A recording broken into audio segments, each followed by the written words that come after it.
ॐ अज्ञानतिमिरन्धस्य ज्ञानाञ्जनशलाकया चक्षुरुन्मिलितं येन तस्मै श्रीगुरवे नमः। श्रीचैतन्यमनोभीष्टं स्थापितं येन भूतले स्वयं रूपा कदा मह्यं ददाति स्वपदान्तिकं।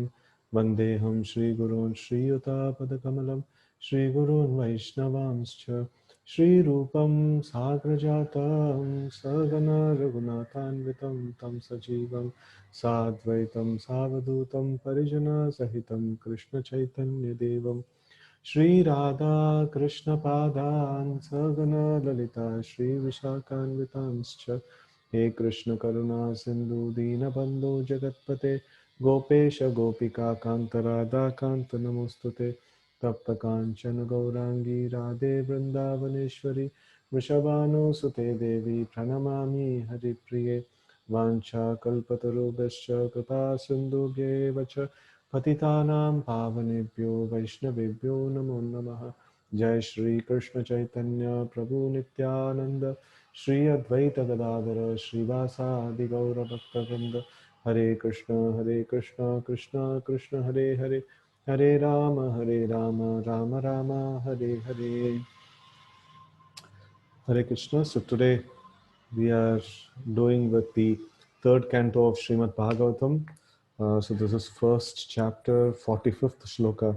So that's where we left last week. Okay. Tasya prapanna kila lokapanam avasthitanam anusasanesve arthaya jatasya yadushva ajasya vartam sake kirtaya tirtha kirtehe.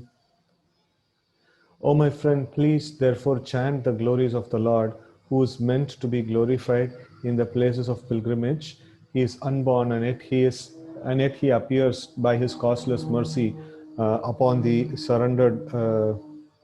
Yet he appears by the causeless mercy upon the surrendered rulers of all parts of the universe.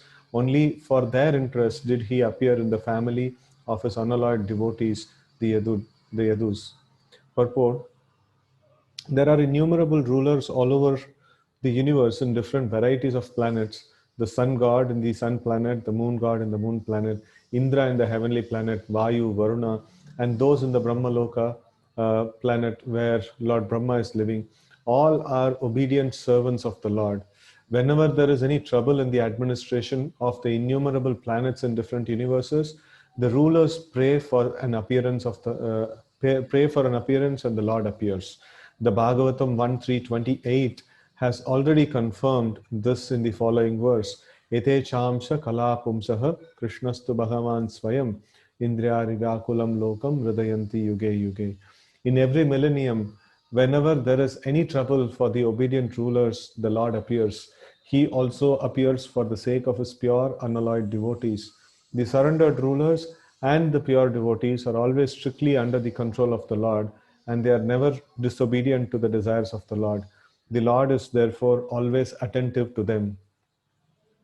So here we see that the Lord comes for establishing the universal peace, and also universal peace by supporting the rulers who are very nicely carrying out the orders of the Lord. To support them, the Lord comes, and also to deliver the pure devotees, no unalloyed devotees of the Lord. So for these two purposes, the Lord actually keeps coming. The purpose of pilgrimages is to remember the Lord constantly, and therefore the Lord is known as Tirtha Kirti. Tirtha Kirti. The purpose of going to a place of pilgrimage is to get the chance to glorify the Lord. So this is something has drifted away these days. So people go to the pilgrimage place and then they just want to have some darshan of the Lord, and then they want to while away time here and there in different places. And the subject matter or the thought process is not fully Krishna conscious. So they get diverted with so many other things. So the main purpose of going to a holy place is to glorify the Lord and to hear about the Lord. So taking darshan of the Lord is actually, it has to be secondary to the primary aspect of hearing the glories of the Lord. Until unless we hear about the Lord, we will not have the proper mood to go and take darshan of the Lord. So we will just do some somewhat we will just go in front of the Lord and come. We will not have any transformation, that needs to be there. So it is very important to hear. So that's why the scriptures are called as darshan. Darshan means that's the way, like we actually take the darshan of the Lord by the way of hearing. Right? So even today, although times have changed, there are still pilgrimage sites in India. For example, in Mathura and Vrindavan, where we had a chance to stay, people are awake from early in the morning at 4 a.m. up until night time and are constantly engaged some way or other in chanting the holy glories of the Lord. The beauty of such a place, such a pilgrimage site, is that automatically one remembers the holy glories of the Lord. His name, fame, qualities, form, pastimes, and entourage are all identical to the Lord, and therefore, chanting the glories of the Lord invokes the personal presence of the Lord. Anytime or anywhere pure devotees meet and chant the glories of the Lord is present without any doubt. It is said by the Lord Himself that He always stays where His pure devotees chant His glories. So the Lord says, Naham Tishtami Vaikunte, and then Naham Yogino Hridaya Shiva. So I'm not able to remember the second line. And then the third line he says that Yatra Gayanti Madbhakta Tatra Tishtami Narada. So he says that wherever my pure devotees are glorifying me, there I will be present. There definitely I'll be present. So that is the this one. That's the way the Lord actually mentions presence. Wherever the glories of the Lord is being chanted, right? So that's in the Bhaktivedanta purport of third canto, first chapter of Srimad Bhagavatam, entitled Questions by Vidura. Right? ठीक है. So the chapter 2, Remembrance of Lord Krishna. Text 1, Shri Sukha Uvacha iti Bhagavata Prashtaha Kshatra Vartham Priyashrayam Prativaktum na chote shaha chote Chotseha Outkanthayat Samartheshwaraha. Sri Sukadeva Goswami said, when the great devotee Uddhava was asked by Vidura to speak on the message of the dearest Lord Krishna, Uddhava was unable to answer immediately due to excessive anxiety at the remembrance of the Lord. Text 2. Ya pancha hayano matra pratar ashaya yachitaha tannaichad rachayan yasya saparyam balalilaya. He was one who even in the childhood, at the age of 5, was so absorbed in the service of Lord Krishna. So this is Uddhava, it's talked about Uddhava, that when he was called by his mother for morning breakfast, he did not wish to have it. Purport. From his very birth, Uddhava was a natural devotee of Lord Krishna, or a Nitya Siddha, a liberated soul. From natural instinct, he used to serve Lord Krishna even in his childhood. He used to play with dolls in the form of Krishna. He would serve the dolls by dressing, feeding, and worshipping them. And thus, he was constantly absorbed in the play of transcendental realization. These are the signs of an eternally liberated soul. An eternally liberated soul is a devotee of the Lord who never forgets Him. Human life is meant for reviving one's eternal relationship with the Lord, and all religious injunctions are meant for awakening this dormant instinct of the living entity. The sooner this awakening is brought about, the quicker the mission of human life is fulfilled. In a good family of devotees, the child gets the opportunity to serve the Lord in many ways. A soul who is already advanced in devotional service has the opportunity to take birth in such an enlightened family. This is confirmed in Bhagavad Gita 641, Suchinam Srimatam Gehe Yoga Brashto Vijayate. Even the fallen devotee gets opportunity to take his birth in the family of a well-situated Brahmana or in a rich, well-to-do mercantile family. In both these families, there is a good opportunity to revive one's sense of God consciousness automatically, because particularly in these families, the worship of Lord Krishna is regularly performed, and the child gets the opportunity to imitate the process of worship called archana. So here we see that Uddhava, even right from childhood, he was always playing with the dolls of Krishna, and he was always remembering Krishna, and he was always immersed in the service of the Lord, even to the point when his mother used to call him for like honoring food. So he would he would just simply be absorbed in his devotion to Krishna, and he used to be playing with things which are connected to Krishna. So, and here Prabhupada is mentioning this is the way the Nitya Siddhas are. So this is the way great personalities, when they appear in this world, so they will show the signs of devotional service right from the beginning. And also, Prabhupada is telling, even otherwise, the practicing devotees, if they happen to pass away before even they attain perfection in the devotional service, so then they get a chance to then they get a chance to take birth in the Brahmana family or in a rich, well-to-do mercantile family. So why? Because in both of these families, so there is a good like worship standards are there, and then the children get an opportunity to learn again, to revive the or again to start where they have left. That is the whole point of this thing. So when, even if we do a little bit of devotional service in this life, of course we should try to finish the business in this life. That is the best thing. We should not keep it for the next life. But then, even if we happen to not finish the process, but still, like, we are not at loss, so we will get an opportunity to continue in the next life, right? So that's the thing that is mentioned. But there is also chance of deviation. So there is no guarantee. The material world is always a problematic place, so we should always try to finish the business as quickly as possible. And Prabhupada also mentions that as early as possible this process is started in one's life, that is better. Then the person can actually go on to achieve the perfection in the very same lifetime, right? Okay, so the Pancharatriki formula for training persons in devotional service is temple worship, whereby the neophytes get the opportunity to learn devotional service to the Lord. Maharaj Parikshit, okay, so here the Pancharatriki system is a very important system. That's the system through which we are getting trained into. Otherwise, the Vedic system, so there is two systems are there. Like, one is the Vedic system, and the another is the Pancharatrika system. So Vedic system means the Varnashrama system, strict Varnashrama system. So that allows only the Brahmanas to do these things.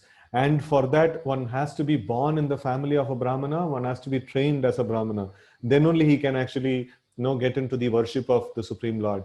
So, but then the Pancharatrika system is a different system, where it recruits people from any status. It recruits people from any status, and then Pancharatrika system is considered to be even more high power, or it's like a heavy dose of this one. So anyone from any status of life can be quickly made to come to the position of a Brahmana, and then like engage in the service of the Lord. So how is it so high power? Because the Vedic system, it depends on the material qualities and the material evolvement of mode of goodness, and based on that there is prescriptions of worship and things like that. But then the Pancharatrika system, it involves elements of pure devotional service. It involves chanting of the names of the Lord. It involves studying of Srimad Bhagavatam. It involves direct service to the Supreme Lord Krishna. And it is so powerful a dose that a person actually changes from his gross levels of passion and ignorance, and then jumps into the mode of goodness very quickly. Right? So that is why this Pancharatrika system is considered to be a high power dose, so where the transformation of people can be expected very fast. The Vedic system, it is more like if somebody is a Shudra, then he has to take another birth, and then probably he'll become a Vaishya or a Kshatriya. Then after that he has to become a Brahmana, and in many lifetimes of a Brahmana, like he may attain perfection and things like that. So it goes very slow. But then the Pancharatrika system is very powerful, because it deals with direct devotional service to the Lord. No, it is not just the rituals and so many long procedures and things like that. So it is directly coming to the point of worship of the Supreme Lord, no, in the first place. So that's why the Pancharatrika system is like very, very powerful, right? So, okay. Maharaj Parikshit used to play with Krishna dolls in his childhood. In India, the children in good families are given dolls of the Lord like Rama and Krishna, or sometimes the demigods, so that they may develop the aptitude of service to the Lord. By the grace of the Lord, we were given the same opportunity by our parents, and the beginning of our life was based on this principle. So you can see Srila Prabhupada is sharing his personal experience that he was also like raised up in a Vaishnava family, and he was playing with Radha Krishna deities. And then, Prabhupada in one place writes, so those deities were who were his playmates, like he was playing with those deities. Later on, they became his worshipable Lord. Right, so that's how the good families are. So they always let their children exposed to Krishna consciousness all the time. Right? So text 3.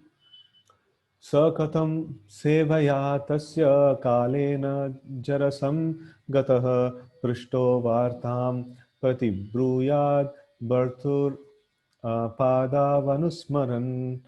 Uddhava thus served the Lord continually from childhood, and in his old age that attitude of service never slackened. As soon as he was asked about the message of the Lord, he at once remembered all about him. Purport. Transcendental service to the Lord is not mundane. The service attitude of the devotee gradually increases and never becomes slackened.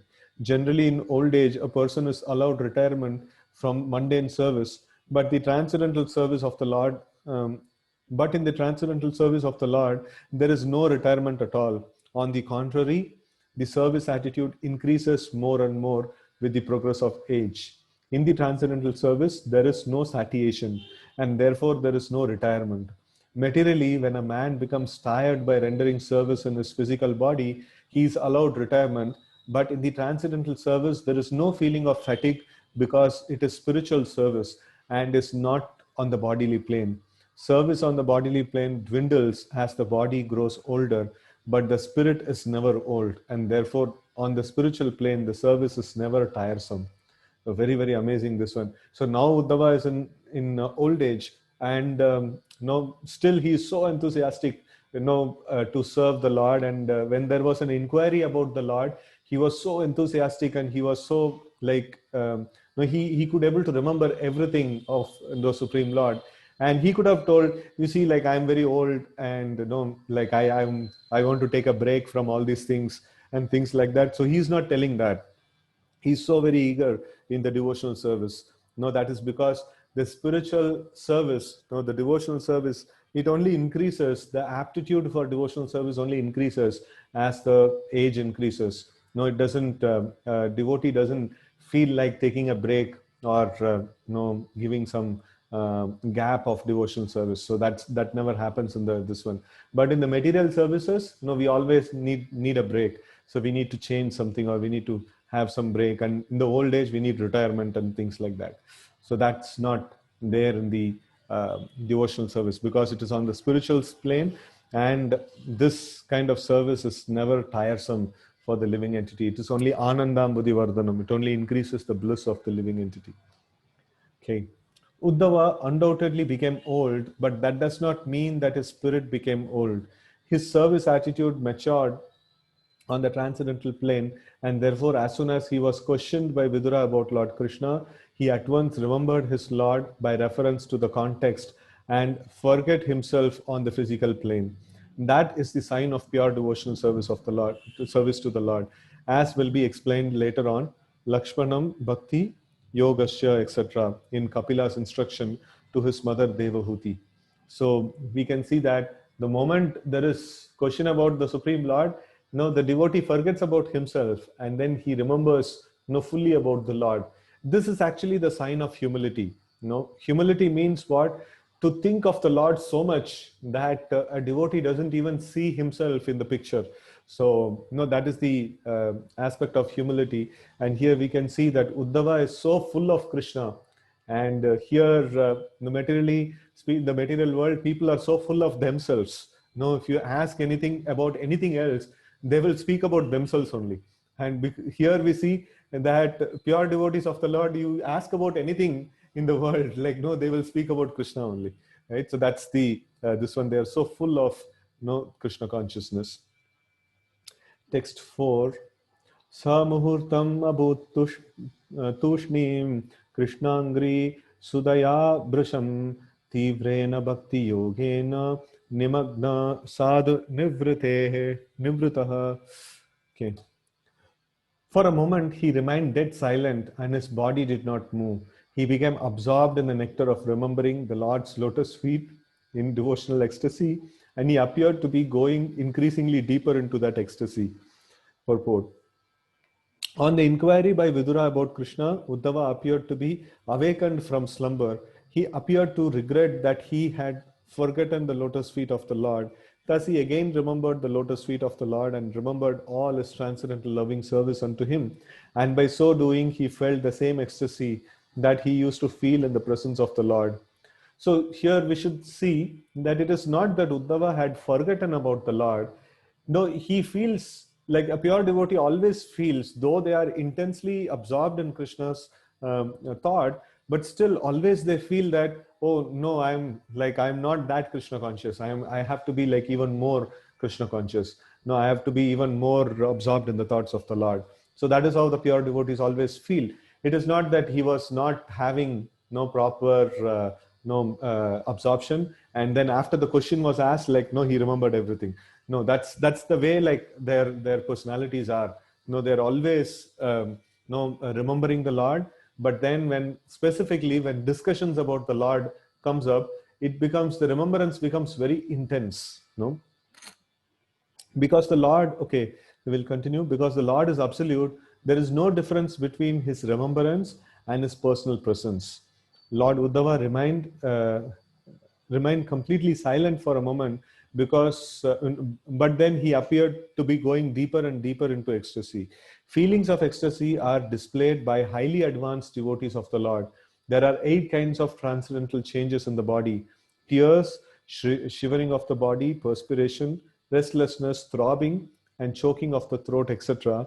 And all were manifested by Uddhava in the presence of Vidura. Text 5. Pulako binna sarvango munchan milad drishas suchah purnarto lakshitastena sneha prashara samplutah. It was so observed by Vidura that Uddhava had all transcendental bodily changes due to the total ecstasy, and he was trying to wipe away tears of separation from his eyes. Thus, Vidura could understand that Uddhava had completely assimilated extensive love for the Lord. Purport. The symptoms of the highest order of devotional life were observed by Vidura, an experienced devotee of the Lord, and he confirmed Uddhava's perfectional stage of love of Godhead. Ecstatic bodily changes are manifested from the spiritual plane and are not artificial expressions developed by practice. There are 3 different stages of development in devotional service. The first stage is that of following the regulative principles prescribed in the codes of devotional service. The second stage is that of the assimilation of realization of the steady condition of devotional service. And the last stage is that of ecstasy symptomized by transcendental bodily expression. Right? So this is very nicely put here. So here we see that Uddhava was exhibiting the ecstatic symptoms in his body, and then like Vidura, an experienced devotee, so he could able to understand this is the sign of a great advanced devotee, right? So this is not something that has been practiced, how to shed tears and how to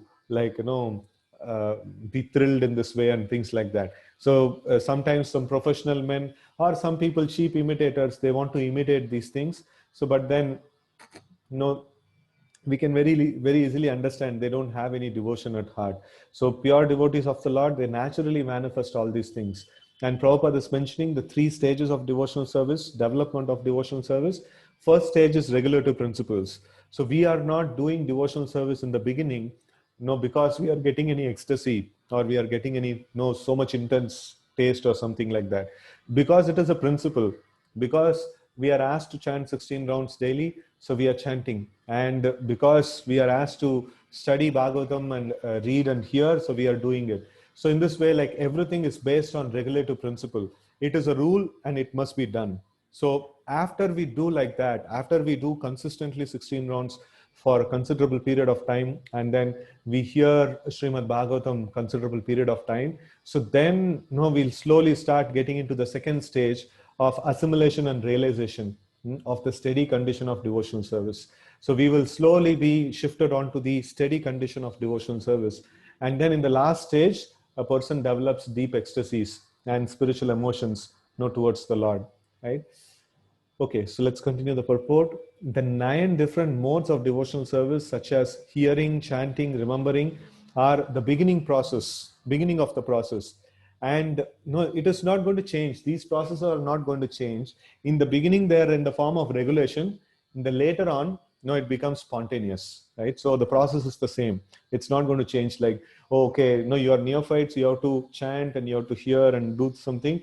And after you become advanced, you have to do something else. No, even advanced devotees, even the residents of Vaikuntha, no, they are doing the same thing, but we are doing it based on regulation and they are doing it spontaneously, right? Okay. By regular hearing of the glories and pastimes of the Lord, the impurities in the student's heart begin to be washed off. The more one is cleansed of impurities, the more one becomes fixed in devotional service.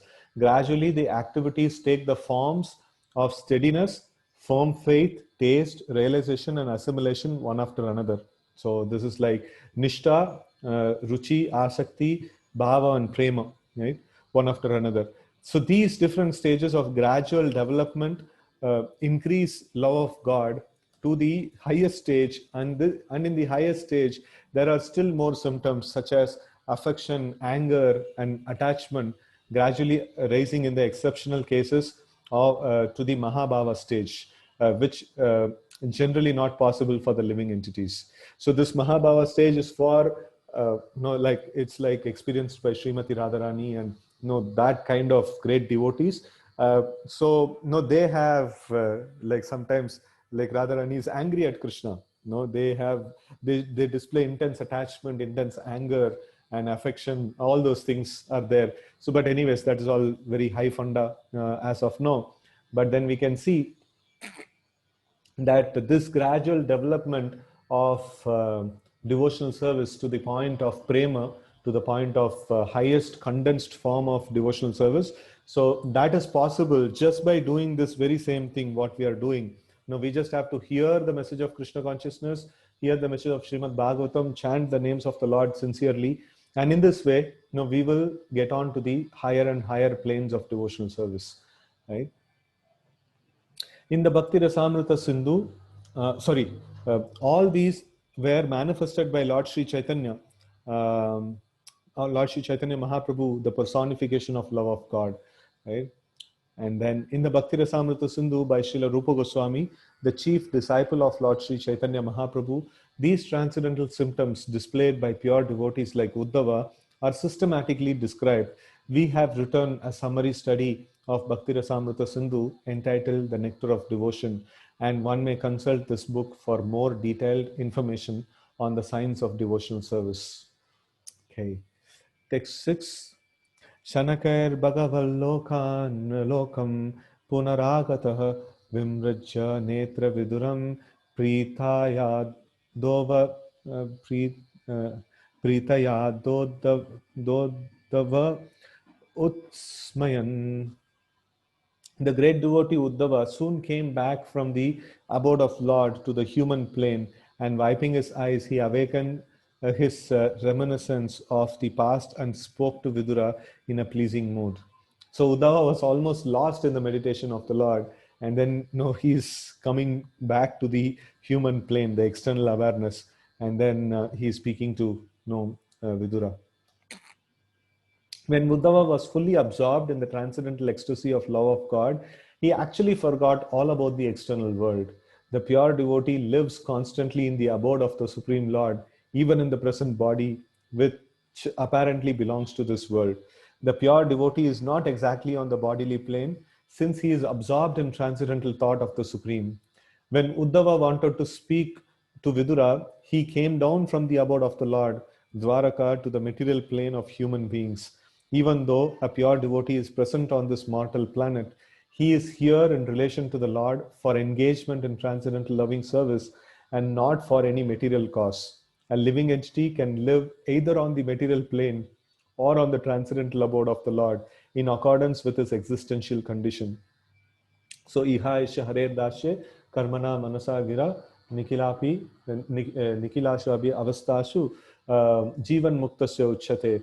So the pure devotees, they may live in this body, but then no, essentially they are living on the spiritual plane, and for them, no, nothing of this world actually disturbs them. No, they are completely absorbed in devotional service. So okay. The conditional changes of the living entity are explained in the Chaitanya Charitamrita in the instructions given to Srila Rupa Goswami by Lord Sri Chaitanya. The living entities all over the universe are enjoying the effects of repetitive fruitive results of their own work, life after life. Out of all of them, some may be influenced by the association of pure devotees and thus get the chance to execute devotional service by attainment of taste. This taste is the seed of devotional service, and one who is fortunate enough to have received such a seed is advised to sow it in the core of his heart, as one cultivates a seed by pouring water to fructify it. So this, what is this taste that has been talked about? Adav Shraddha, the seed of Adav Shraddha, the seed of devotional service, know that when it comes, it needs to be sown into the heart of the living, one's own heart. And this seed is basically the desire to serve the Lord, or a little taste for rendering devotional service. When it arises, immediately we should treasure it. We should actually keep that desire deep within our heart, and then we should start cultivating that desire more and more, right? So here it is mentioned, as one cultivates a seed by pouring water to fructify it, the seed of devotional service sown in the heart of the devotee may be cultured by pouring water in the form of hearing and chanting of the holy name and pastimes of the Lord. So this is the way of watering. This is the way of nurturing the seed of devotional service, and that we are trying to do every day. We are trying to chant 16 rounds of Hare Krishna mantra, and even more, like in the Purushottam month, like here many of us are chanting 32 rounds and things like that. And this daily recitation of Srimad Bhagavatam, hearing Srimad Bhagavatam more and more. So this is the way of watering this seed, and more nicely we water, the seed of devotion will fructify and it will grow very, very nicely, right? And okay, so the creeper of devotional service, so nourished, gradually grows, and the devotee, acting as a gardener, goes on pouring the water of constant hearing and chanting. The creeper of devotional service gradually grows so high that it passes through the entire material universe and enters into the spiritual sky, growing still higher and higher until it reaches the planet Goloka Vrindavan. The devotee gardener is in touch with the abode of the Lord, even from the material plane, by dint of performing devotional service to the Lord, simply by hearing and chanting. As a creeper takes shelter of another stronger tree, similarly, the creeper of devotional service, nourished by the devotee, takes shelter of the lotus feet of the Lord and thus becomes fixed. When the creeper is fixed, then the fruit of creeper comes into existence, and the gardener who nourishes it is able to enjoy this fruit of love, and his life becomes successful. That Uddhava attained the stage is evident from his dealings. He could simultaneously reach the supreme planet and still appear in this world, right? So this is the deep levels of this Sri Chaitanya Mahaprabhu in his instructions to Rupa Goswami is very, very nicely he put this thing. I'm sorry, in the instructions to Rupa Goswami, very nicely puts this whole complex explanation of development of devotional service into a very, very simple, understandable analogy, that is this cultivation of the creeper. So this desire to serve the Lord that we have got, the desire to hear about the Lord that we have got, it is really very rare. And that needs to be nurtured by the way of chanting the holy names of the Lord and hearing them properly. And then hearing the narrations of the pastimes of the Lord regularly and chanting them also, speaking about them also. So in this way, when we do regularly, then we become really, really very strong in our devotional practice, right? So, and then we become very solidly fixed up in our devotional practice, right? So, and we will gain the ultimate destination. So one very important thing that we need to know is the devotional service is the same right from the beginning till the end. From the day one, when we came in touch with Krishna consciousness, we have been told, please chant the Hare Krishna mantra and hear the Bhagavad Gita and Srimad Bhagavatam. And that is the very same thing that we are going to do till the end of our life. And even after going back to the spiritual world, there is nothing is going to be changed. That is why this Pancharatrika system or this this Bhagavata Vidhi is very, very powerful, because there is no need of any change. It's like the Vedic system says, oh, you're a Shudra, then you have to do this thing. You're a Vaishya, you have to do this thing. You're a Kshatriya, you have to do this thing.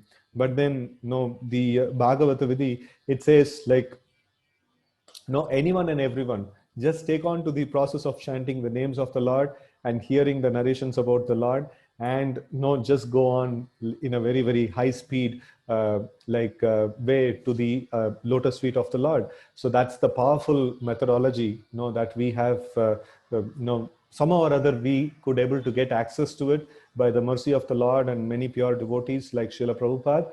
So somehow or other we got this opportunity to get on to this high power methodology to reach the Supreme Lord in one single lifetime, right? So that's the power of this process. If we do it properly, so then we are heading towards Goloka Vrindavan in this lifetime, right?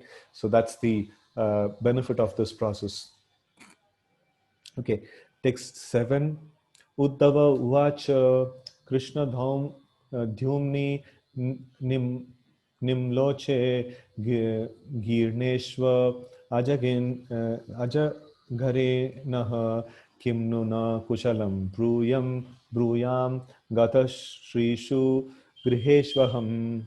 Sri Uddhava said, my dear Vidura, the sun of the world, Lord Krishna, has set, and our house has now been swollen by the great snake of time. What can I say to you about our welfare? So Vidura already knew this thing, but still he inquired about the Supreme Lord and the whole dynasty of Yadukula. So, but then here Vidura is telling, the son of the world, Lord Krishna, has already set, and our house has now been swollen by the great snake of time. So time, the factor of time, in fact, like Krishna shows the universal form in the Bhagavad Gita, we see that. And in that universal form, Krishna actually says, this is Kala Rupa. So Kala Rupa, what is the aspect of, what is the thing that Lord does in the form of time? He actually swallows. He actually Kalosmi Loka Kshayakrit Pravruda. So he actually destroys everything of this world. The time's only job is to destroy things, right? So we can try to develop so many different things in our life, but then this time factor simply destroys everything that is there, right? So that's how the time factor actually works.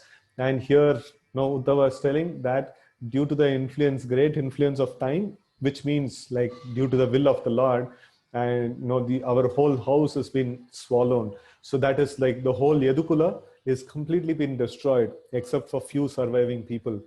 Everyone is destroyed. Okay, purport. The disappearance of Krishna's son may be explained as follows, according to the commentary of Srila Vishwanath Chakravarti Thakur. Vidura was struck with great sorrow when he got the hint of the annihilation of great Yadu dynasty as well as his own family, the Kuru dynasty, Uddhava could understand the grief of Vidura, and therefore he first of all wanted to sympathize with him by saying that after the sunset, everyone is in darkness. Since the entire world was merged in darkness of grief, neither Vidura nor Uddhava nor anyone else could be happy. Uddhava was as much aggrieved as Vidura, and there was nothing further to be said about their welfare. Right? The comparison of Krishna to the sun is very appropriate. As the sun sets, darkness automatically appears, but the darkness experienced by the common man does not affect the sun itself, either at the time of sunrise or of the sunset. So Lord Krishna's appearance and disappearance are exactly like that of the sun. He appears and disappears in innumerable universes. And as long as he is present in a particular universe, there is all transcendental light in that universe. But the universe from which he passes away is put into darkness.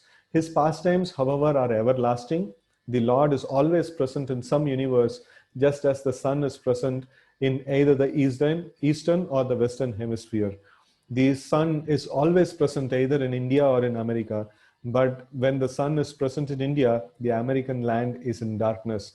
And when the sun is present in America, the Indian hemisphere is in darkness.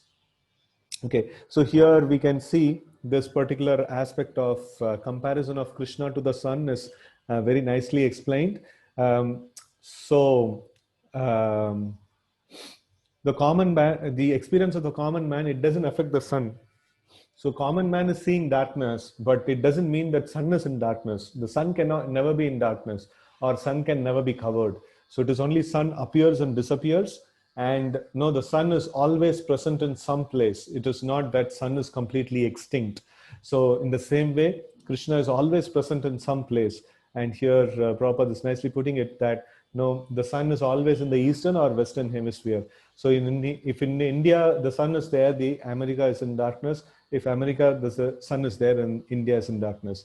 So this opposite sides of this one, right? So in this way, the sun keeps rising and setting in different places. Okay, as the sun appears in the morning and gradually rises to the meridian and then again sets in one hemisphere while simultaneously rising in the other, so Lord Krishna's appearance in one universe and the beginning of his different pastimes in another takes place simultaneously. As soon as one pastime is finished here, it is manifested in another universe. No, so it's a very nice way of putting it.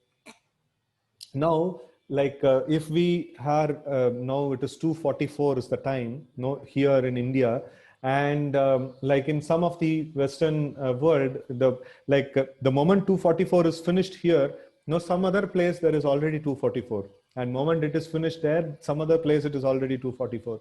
So in that way, like no, this time is constantly there. No, but this time I cannot have this time constantly at this place, but this time is constantly there somewhere or other. No, this time is always there. So in the same way, Lord Krishna's pastimes, no, his childhood pastimes are happening, and the moment one pastime happens here and finishes, the same pastime starts in some other place. And in this way, no, Krishna taking birth is happening somewhere in this universe, some no, in some place, and Krishna killing the Putana is happening somewhere in the whole creation. So in this way, all the pastimes are happening all the time. It is only just shifting from one universe to another. No, in that way, just like the arm of a clock, how it is ticking. No, in the same way, no, the pastimes of the Lord keeps ticking, and each and every pastime of the Lord actually goes around in the entire universe. No, in just like this. So okay, and thus, I will continue reading. And thus, his Nitya Leela or eternal pastimes are going on without ending. As the sunrise takes place once in 24 hours, similarly, the pastimes of Lord Krishna takes place in a universe once in a daytime of Brahma, the account of which is given in the Bhagavad Gita as 430 crore. I think so. Yeah. So hundreds, thousand. Oh. 1, 2, 3, 4, 5, 6, 7, yeah, 430 crores solar years. But whether the Lord is present, uh, but wherever the Lord is present, all his different pastimes, as described in the revealed scriptures, take place at regular intervals. No, that means this much time is required for the Krishna's pastimes to happen in different like universes, and so many universes are there. We can just imagine, no, in one universe for Krishna to come, it takes 430 crores of years, no, solar years. And no, in this way, like no, this is the way like a clock finishes 12 hours and it comes back to its original place. So in the same way, no, if Krishna has finished his pastimes here, next time when Krishna has to come here to do the pastimes, it takes 430 crore solar years. So that is once in a day of Brahma. So that is how much it takes. So in one day of Brahma, Krishna visits all the universes. No, so that's the way like Krishna's pastimes are going on. Okay, as at sunset, the snakes become powerful, thieves are encouraged, ghosts become active, the lotus becomes disfigured, and the Chakravaki laments. So, with the disappearance of Lord Krishna, the atheists feel enlivened and the devotees become sorry. Text 8. Okay, so disappearance of Lord Krishna. So if we have constant recitation of Krishna's pastimes, so that is also like having Krishna, fully, what is that, fully present, right? So that is the way it is. Okay, so we will stop here for today. There is some questions are there in the chat box regarding like the previous session. So we will handle that. And after that, if there is any questions regarding today's session, also devotees can post in the chat box. Okay, the question is, can you explain about Char Dham Yatra? Is it conducted in a particular order? For devotees of the Gaudiya Parampara, so we have, our most cherished dhams are Vrindavan, Sridham Mayapur, where the birthplace of Sri Chaitanya Mahaprabhu, and Jagannath Puri, where Sri Chaitanya Mahaprabhu resided. And Jagannath Puri is really very special because there Lord Krishna resides as Jagannath, and he's in the mood of separation from Srimati Radharani.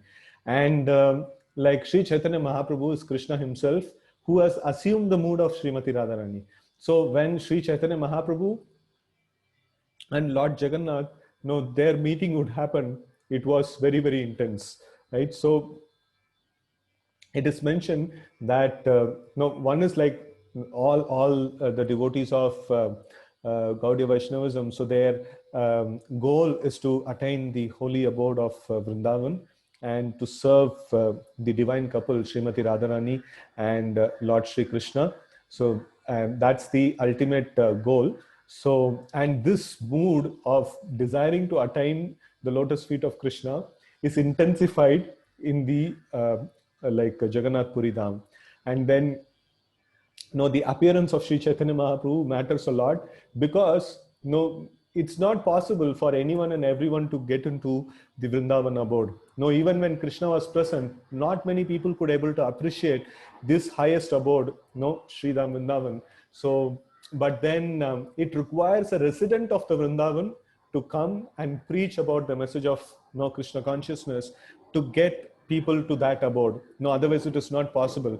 And Sri Chaitanya Mahaprabhu is that personality who brought, who's like literally Radharani herself. Who else is the person who can actually distribute Krishna consciousness as practiced in Vrindavan, right? So Srimati Radharani herself comes in the form of Sri Chaitanya Mahaprabhu, that is Krishna assuming the mood of Srimati Radharani, and he comes and distributes this Vraja Prem everywhere. That's how that Sridham Mayapur is also very important for us, because it is the appearance place of this great personality. So in this way, like these three places are very, very important dhams for the Gaudiya Vaishnavas, and we regularly visit these dhams. Okay. And why is it said that in one's lifetime one should undertake it to free oneself from sins? That in one's lifetime one should. Oh, okay. So this Char Dham Yatra. Okay. Okay. So we don't. Uh, it's okay. Like it is good. Char Dham Yatra is good, but then Gaudiya Vaishnavas, like we are more towards these three dhams. So that this is where we spend our time. Okay. Regular puja, non-ISKCON followers, if one pursues chanting to one's capacity, does it serve the same purpose? Um, regular, I'm not able to understand this question. If you could explain this, you can unmute yourself and explain.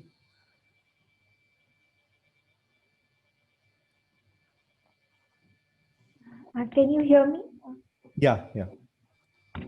Yeah, actually, my question about the Char Dham was what we often hear about Jagannath Puri, Rameshwaram, Dwarkadish, and I'm not sure whether it's Badrinath or that is what we have heard, in our families or in society in general. So all the following questions were in that reference. So generally they say that if you visit this Char Dhams, then you attain moksha. But everybody may not be a ISKCON follower and they would be still visiting this, or some people are highly religious at home. So Yeah. So this is good. It maybe there's a disconnect in my, yeah. I'm sorry, but this is what I have heard and grown up with. So my questions were on that line. Okay, okay. So this is definitely visiting the holy places of Lord's shrines are very, very purifying, and it gives us a lot of spiritual sukruti. So as I was mentioning, it is required for us to get in touch with the residents of the Vrindavan, residents of the pure devotees of the Lord, who descend from the spiritual world, and that is where the parampara actually comes into the picture. And what is the purpose of visiting the holy places? That is also nicely mentioned in these purports. So when we visit the holy places, we get a chance to meet the bona fide devotees who are coming down in the parampara, and we get a chance to hear about them. So that is why these glories of the dhams are mentioned so much, because the pure devotees who are residing in the holy dhams, they can make an effect on the travelers, the pilgrims who are coming to that holy dhams. But if we get connected to one of the bona fide paramparas, and if we are regularly hearing and chanting, so then that is a stage higher than just simply visiting the dhams. And then specifically these three dhams, it is so these Char Dham Yatras and all, it awards moksha. So, but then our goal is little higher than moksha. So we just don't want to get out of this world. We want to get into the spiritual world, and we want to associate with the Lord, and we want to serve Him. And it's a very, very personal thing, and it requires a personal connection with the Lord. And that personal connection is possible by getting connected to a devotee of the Lord who is also in personal connection. So it is a one-to-one referral. It is like a resident of the Vaikuntha has to come down to this world, and then he has to connect a person, and then a person connected to that person, the person connected to that person, and that is how the parampara system actually comes in. So that is a very, very important thing. It may not this thing doesn't happen impersonally, like just by visiting some holy place, or just by doing something in an impersonal way. It requires a connection to the devotee. Yeah. So but then this dham yatras are all spoken about very highly, because when we visit the dham, so we are getting a chance to take the darshan of the Lord. That increases sukruti, and then we are getting a chance to meet with devotees of the Lord. That is real benefit actually. When we meet with proper bona fide devotees of the Lord. So nowadays the dhams are also highly infested with professional people who are just sitting there to mint money from the innocent pilgrims who come there. So we have to be aware about that also. We have to be cautious about that. And otherwise, the dham yatras are meant for this purpose, and that is the purpose for the neophytes or people who are not solidly connected to any parampara.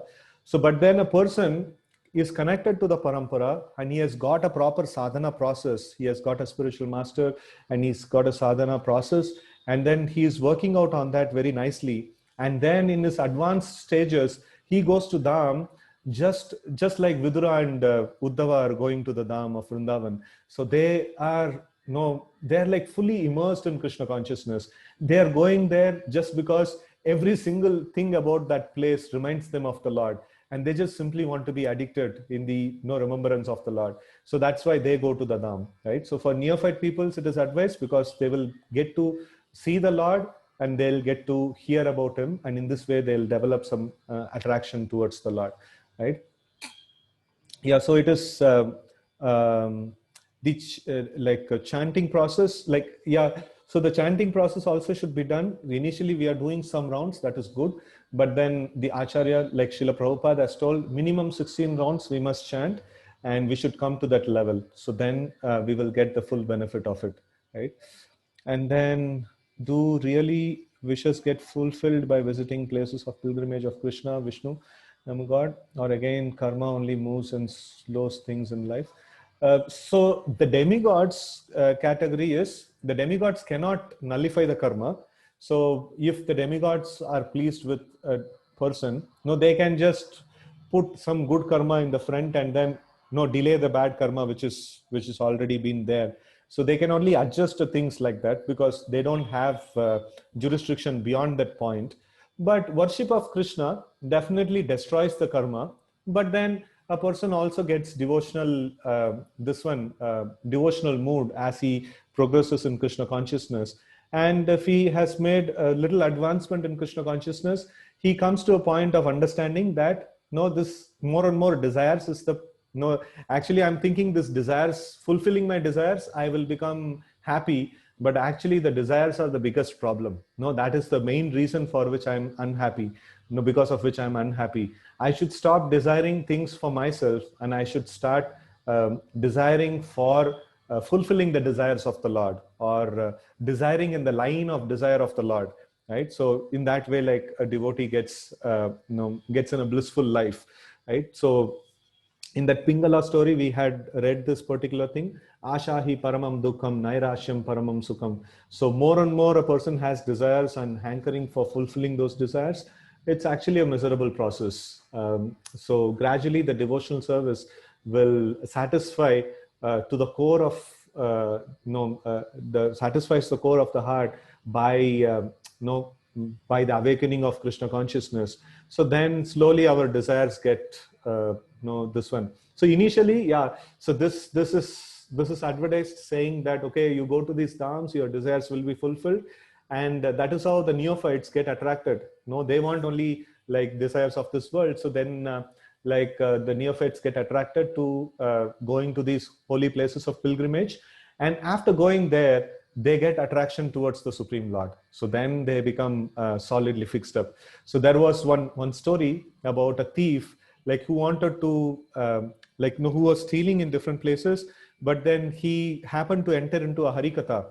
And there the speaker of Harikatha, he was telling that, there is a very beautiful boy in Vrindavan and he wears very, very costly jewels and, he's nicely decorated by Mother Yashoda.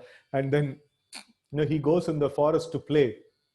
And this thief thought, okay, this one.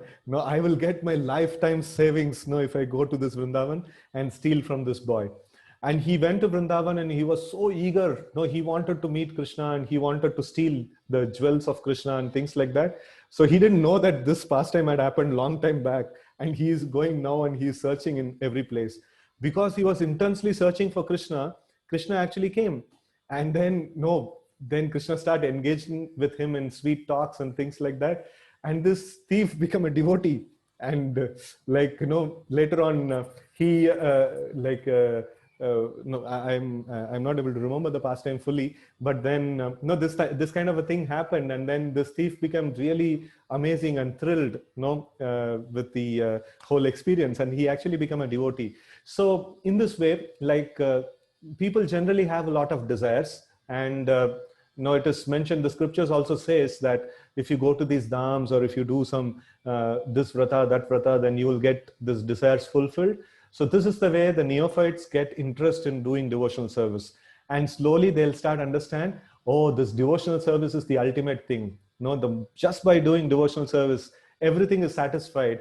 No, I don't want anything else. And in fact, we even discussed about Dhruva Maharaj, this one, Sthana Abhilashis Tapasistitoham Tvam Praptavan Deva Muhnindra Guhyam Kanchan Vichinvan Api Divya Ratnam Swamin Kritartoham Varam Nayache. He says that I had a desire for getting a huge kingdom, greater than my great grandfather. And then I was doing tapasya for that end.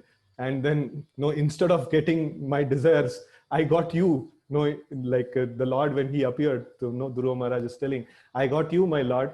And actually, I was looking for broken pieces of glasses. He's comparing his desires to broken pieces of glasses. And then, Api Divya Ratnam. So he's comparing that opportunity of darshan of the Lord as Divya Ratnam, as a very, very precious thing. And then, he tells that Swamin Kritartoham. I am very, very grateful to you, my Lord, for awarding me such a great gift.